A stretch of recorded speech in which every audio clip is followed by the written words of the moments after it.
Baga jiraannee hundumti keenya guyyaa har'aa geenyee wal agarree keessattuu warroonni sagantaa kana qopheessitan gama kanaan hedduu takka galatoomaa isiniin jedha.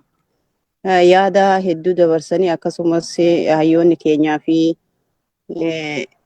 haawwoleen keenya kanneen qabsoo kana keessatti aarsaa guddaa kaffalanii keessattuu jaarmaa kana keessatti aarsaa guddaa kaffalanii qabsoo kana nu dhaalchisanii bakka kanaan gayan ammaas waan hedduu nuuf dhaamanii turanii jabinaa fi cichoomina akka qabaannuu fi isaanis kaleessaa abdii guddaa godhatanii har'ammoo dhaloota kanaan abdii guddaa akka qabaannuuf dhaamsa bareedaa nuuf dhaamanii turanii. Anis yaada isaaniin ala qabaadhee miti haa ta'u kaayee dubbadhu jettanii namni namuma dura jirurraa waa baree isinumarraa waa barree waa dubbanna lafarraa namni dhagarraa hin baru. Galatooma keessattuu warroonni jaarmaa gurmuu ayyaantu dagaa kana keessatti waa hedduu sinirraa barreellee waa hedduu sinirraa hubanne fakkeenyaaf waggaa 5 fi 6 duratti jaarmaalee kana keessatti akka carraa ta'ee namoota hedduun wal qunnamaa kan akka harmee akkasumas yaalguutumsaa fi namoota hedduu magarsaa qilxuufaadhaan wal qunnamee waa hedduun isinirraa bare waa hedduun isinirraa hubadhe. Haalli adeemsaa fi sochii isinitti turtanii fi haala akkam jabaa keessa dabartanii karaalee hedduun akkasumas dhaaba kana adda bilisummaa Oromoo dinagdeen tumsuu irratti sadarkaa tokkoffaa irratti warroota hojjechaa ture keessaa jalqabarraa ka'ee hanga har'aatti isinumaan argee haa ta'u garuu warroonni har'a dhufan akka abbummaa fi yookaan akka jaarmaan nama dhuunfaatti deebi'ee warroonni kaleessa jaarmaa kana bu'uuressee yookaan jaarmaa kana walitti fidee hawaasa kana iddoo garagaraatti ijaare dhiibamee har'ammoo wantoonni maqaballeessiin garagaraa irratti maxxanfamee deemu kun hayxi Oromoo akkuma kaleessa jallattitti har'allee jallataa akka deemti kan jedhu nu garsiisa ragaa bahee argisiisa wanti kuni. Haa ta'u garuu yoo sunillee isin abdii kutachiisuu isin dhoowwee hanga ammaatti aarsaa guddaa kaffaltanii bakka kana geessanii keessattuu jaarmaan kuni akka seenaattis maqaa dubartoota keenya qabsoo uummata Oromoo keessatti aarsaa guddaa kaffalee sadarkaa guddaa irratti silaa kan mul'atu qabu nuti immoo ololaa fi jechoota garagaraa ilaalcha garagaraa maqaa deenummaa maxxansinee jaarmaa kana dhiibnee qabsoo keessaa alatti warroonni yaase boruufillee seenaa fi seera jalallee akka hin baane hundi keenyaayyuu ni beekna. Hundumti isaaniitu haa galatoomanii jennaan haa jiraatu diinni keenyallee. Kanaaf sunis abdii isin kutachiisuu dhiisee hanga har'aatti dhaloota walitti jaartanii tokkummaa fi jabinaa fi cichoomina keessaan sadarkaa har'aa kan isiniin geesse dirqama Oromummaa kan isinitti laatamee fi akkasumas immoo waloo waliin dhabne kan biyya keenya diinni mataa nutti marsaa jiru kanaan tokkummaa yoo qabaanne injifannaa yaada jedhu tokkummaa ijaarumsi isin keessatti argama. Kanaaf haa ta'u immoo warroonni faallaa kanaa deemaniif akka diinaatti yookaan immoo akka waan biraatti nama fudhatan isin dhiibanillee abdii isinin kutachiisa. Ammas kana caalaa moo jabaattanii akka itti fuftanii fi walumaanuu jabaannee kaayyoo keenyatti amannee akka galma geenyu abdiin qabna. Kanaaf keessattuu jaarmaan kun jaarmaa kamuu caalaa ani jaarmaa kanarratti namoota hedduurraa waa bare namoota hedduurraa waan hubadhe jaarmaa kanarratti waa hedduu baree waa'ee Oromummaa kiyyaas baree kana yoo jedhu karaalee garaagaraatiin yeroo naaf feeranitti waa hedduun dhageeffachaa ture namoota akkana kanaatu jira. Anuyyuu isaan kana dhaqqabadhee waa irraa baruuni akka seenatti carra-qabeettidha jedheen fudhachaa ture. Garuu jaarmaan kun silaa akka sadarkaa addunyaattuyyuu maqaa dubartoota Oromootiin silaa waan guddaa kan hojjechiisuuf.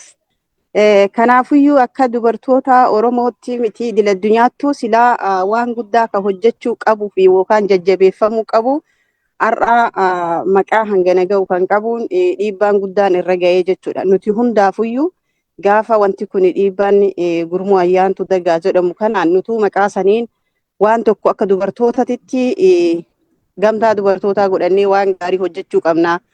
Kalee Oromoo fi Oromiyaaf jechaa lubbuu isaanii dhabanii kanneen isaan biraa immoo lubbuun isaanii dhabame awwaalchi isaaniillee dhabnee akkasumas qaamaaf isaaniillee itti hir'atanii dhala isaanii itti dhaban waan hedduu akka seenatti waan kana waan gaarii wayii hojjechuu qabna akka sabaattuu jennee kan silaa abdii turree nutuyyuu akka dubartootatti ofiin jabeessuu fi yookaan kaayyoo isaanii kana qorannee hubannee galma guddaa akka ga'u gochuu dandeenyu nutiyyuu warra dhaloota boodaan ol deemu kana hamilee nu keessaatti cabsanii jechuudha. Kana kan dalagullee ilmaanuma Oromoo warra har'aa iddoo garagaraa taa'ee Kaayyoo kana jala deemna jedhanii fira fakkaatanii qabsoo keessatti gufuu ta'an keessaa tokko jedheeti yaada. Kanaafuyyuu hundi keenyayyuu akkuma dura jechaa turtan abdii kutachuu hin qabnu. Kaayyoo irra jirtutu abdiin hin kutachiisne kan itti amannee yookaan immoo qabsoo kana eegalle nama dhuunfaa osoo hin taane nuti akka kaayyootti amanneeti. Ammas kaayyittiin barbaannuuf yookaan immoo wanti deemnuuf galma hin geenne hamma galma ga'utti hundi keenyaayyuu ololoota garaagaraa kan deemuu fi akkasumas arraboota garaagaraa wantoonni garaagaraa deemaa jiran abdii nu kutachiisuu hin qabu. Sababni abdii nu kutachiifneef dhimma kanatu dhimma lafaa fi lafeeti. Dhimma yookaan ijoolleen gandaa ollaa wal loltee jaarroleen gandaa gabbaatee gidduu dubbattee araarsituu miti. Dhimma nuti kaane kanatu dhimma nuti irratti hojjennu kana dhimma lafaa fi lafeeti. Dhimma daangaa keenya dhiigaan sararatuuti. Kanaaf rakkinni jiru akka rakkinaatti yoo jiraatellee Oromoon hayyuu qaba. Hayyuun akka irratti gabba'ee tumaan namoonni kaleessa bilbila bitatee biyyoota namaa kana keessa faca'ee akkuma fedhe waan arge irratti haasa'u yookaan irratti baacu kanaa miti. Hayyuun biyya kanaaf barbaachisa. Namni jabaan biyya keenyaaf barbaachisa. Nu barbaachisa. Waa irraa barachuuf, waa irraa hubachuuf nu barbaachisa. Hayyuu irratti ololuun qabsoo fuuldura deebisuu osoo hin taane, isa san cabsuu osoo hin taane, gufuu qabsoo bilisummaa Oromoo ta'anii qabsoo uummata Oromoo duubatti deebisuu ta'a. Qabsoo uummata Oromoo duubatti deebisuu ta'a. Kanaafuu kallattii dandeenye kamiinuu hamma dandeenye kamiin ololoonni deeman yookaan arrabsi deeman gabbaanee nutillee arraba gadheeressinee namoota nu arrabsuu wallaale. Inuma beekna. Fakkeenyaaf namni tokko yeroo gabba'ee jaarmaa tokko irratti hojjetutti hooggana tokko qaba. Hooggana wayiitu isa dura jira. Hoogganni gabba'ee waan kanan godhi yoo naan jedhe dirqama fudhachuun dirqama kiyya. Maaliif isa jalatti hoogganama? Isaatu na hooggana. Wanti inni naan jedhe dhaga'uun dirqama. Har'a warroonni wanta akkasii yookaan immoo namni na hoogganu kunu akkaataa itti na hoogganuu qaba. Hooggansummaan kunuyyuu sadarkaa hooggansa itti maal irratti bobbaasuu qaba jedhu bira dabranii yeroo arrabaa fi ololaaf iddoo garaagaraatiin namoota isaan jala deemuuf yaada isaanii qofa fudhatu. Gabbayii arrabsi jedhaniin namoota kana garee ijaaranii gabbayii waan kana poosti godhii gad rakkisi jedhaniin safuu cabsanii yeroo wantoota garaagaraatiin si arrabsan. Warroonnummaan taa'ee isaan wajjin har'a silaa qabsoo kanaa tumsee rakkoo kana furuu danda'u hooggantoota wajji taa'ee hoogganaa wal qunname rakkoo hawaasa keessatti deemaa jiru kana furuu danda'u namoota taa'anii namoota arrabsanii yaada dheeraa irraa fudhateetiin galatoomii jedhaan. Arrabni galatoomii miti. Arrabni immoo jaarrama kana keessa galatoomii ta'e gatiin qabu. Isaan immoo qeequmsaa fi karaa sirrii ta'een qixa sirrii ta'e akkuma mooraan qabsoo bilisummaa Oromoo akkuma duraatti wanti rakkoon jiru haa furamu jedhee yaada isaa bifa qeequmsaatiin dhiyeeffate gadi darba iddoo jirurraa yookaan immoo diina godhata. Kun immoo yeroo beekaan afaan haa qabatu wallaalaan dubbatee beekumsa yookaan beekamtii haa argatu jedhan keessa jirra. Kun immoo rakkina hooggансaatirraa akka ta'e yeroo dheeraaf isinis dubbachaa turtanii har'allee dubbataa turtanii ammaas immoo gara fuula duraatti ni dubbanna. Kana caalaayyuu ni dubbanna. Wanti nu dubbisu immoo rakkoo jireenya dhuunfaa keenyaa qabaannee yookaan immoo ofii keenyaa jireenya keenya dadhabnee miti. Jiruu hawaasni keenya biyya keessaa fi biyya alaa itti jiru mirgi saba keenyaa dhiibamee lammiin keenya cunqurfamee ajjeechaa fi gidiraam nurraa dhaabbachuu dideetu dhiiga kanaatu nu dubbisaa jechuudha. Ni dubbanna. Namni nama inni waan itti dhabe jedhu beeka jedhu qabaayu nu sanuun qabnu maatii guutuu haadhaaf abbaa itti dhabnee harka duwwaa marannee gola haadha ormaa keessatti diinagdee keenyas ganna'ine rakkachaa jirra. Gala itti gallu dhabne biyya hin qabnu nama hin qabnu kan itti galu namni nama irra waan itti dhabe ni beekaa na jalaan tuqinaa jedhu qaba.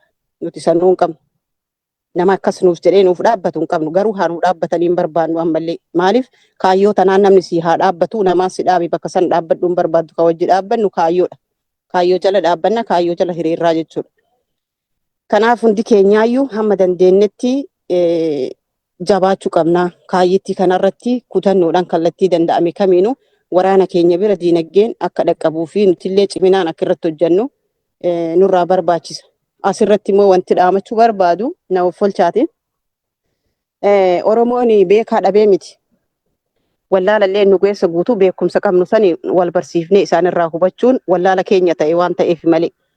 Namoonni kamuu har'as keessa jiran kuni hayyoota jaarmaalee garaagaraa bu'uuressanii hawaasa iddoo garaagaraatii walitti qabanii oromummaa isaanii barsiisanii jaarmaalee garaagaraa ijaarantu bakka kana jira. Isaan suni har'a kanneen hooggantoota dirree saniinuu wal qunnamtii qabdanii jirtu jedhee yaada. Rakkoo jiru kana ammas abdiin kutinaa.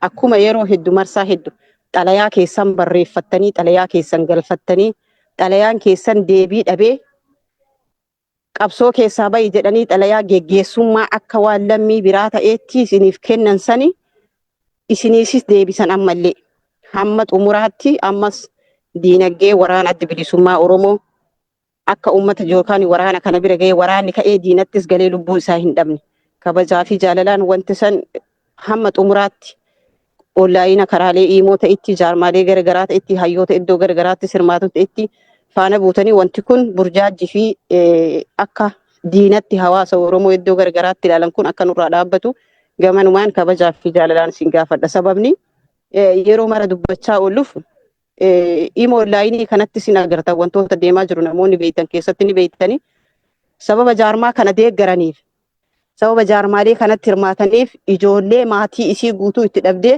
harka duwwaa gola haadhormaa keessatti haftee turre jira. Onlaayinii kanarratti ijoolleen dhiiraa hundi ka'anii kan bultii jaarratu bulchitti galanii kan biyyatti galu biyya galanii kan diinatti galu diina galanii kan deemanii magaalaa tokkotti galan garuu ijoolleen dubartoota ammas kan jaarmaa kana keessatti cichoominaan arraba jechoota hin taane suuraa isaanii fuudhanii waan garaagaraa irratti dalaguudhaan safuu cabsanii ilaalcha hamaa namni ilma tokko namni yookaan dubartii haadha takka qabu yookaan obboleettii tokko qabu gocha silaan taanee fi yaalii yookaan taane dubartoota keenya irratti oofaa obsinee bakka kana waan hedduun bakka kana dabarree bakka kana geenye jechuudha. Maaliif gaafa hoogganni wanti obsineeniif jaalannee yookaan immoo akka diinni nu miidhu barbaannee miti. Garuu rakkoon keenya rakkoo Oromootii rakkoo keenya kana dhokfannee hamma dandeenyetti jabaannee rakkina keenya waliif dhokfannee waliin haa deemnudha malee gabbaanee arrabsuu wallaalle. Arraba gadi baafnee yoo nama arrabsine arrabni gatii hin qabu. Garuu heeraa fi seer qabsoo keessatti illee akkuma nu barsiiftanitti illee nama arrabsinamaan hin jettu kaayyoon. Garuu jaala tokko yookaan immoo hoogganni tokko rakkoo qabaate taanaan qeeyidhee sirreeffachuun wanti nu daangessu kumillee hin jiru. Wanta nurraa eeggamudha. Kanaaf hamma dandeenye tokkotti kallattii dandeenye kamiinuu jabaannee jaarma keenya jabeeffannee gabbayaa jaarmaa biraa ijaarradha akka jedhanillee miti. Dhaabni adda bilisummaa Oromoo nam tokkichi gadi hin bu'uureessine. Kaleessa hundeen isaa namoota torba meeqan gadi bu'uureffama waan taateef isaan sun immoo gaafa warra biyyee ta'e nuti warra biyyaa taanee jirra. Kaayyittiin hamma xumuraatti hamma lubbuun keenya akka isaanii sanitti darbutti dhaloota keenyatti dabarsinee ni dabarra nutillee kuni kaayyoo keenya yeroo kamuyyuu.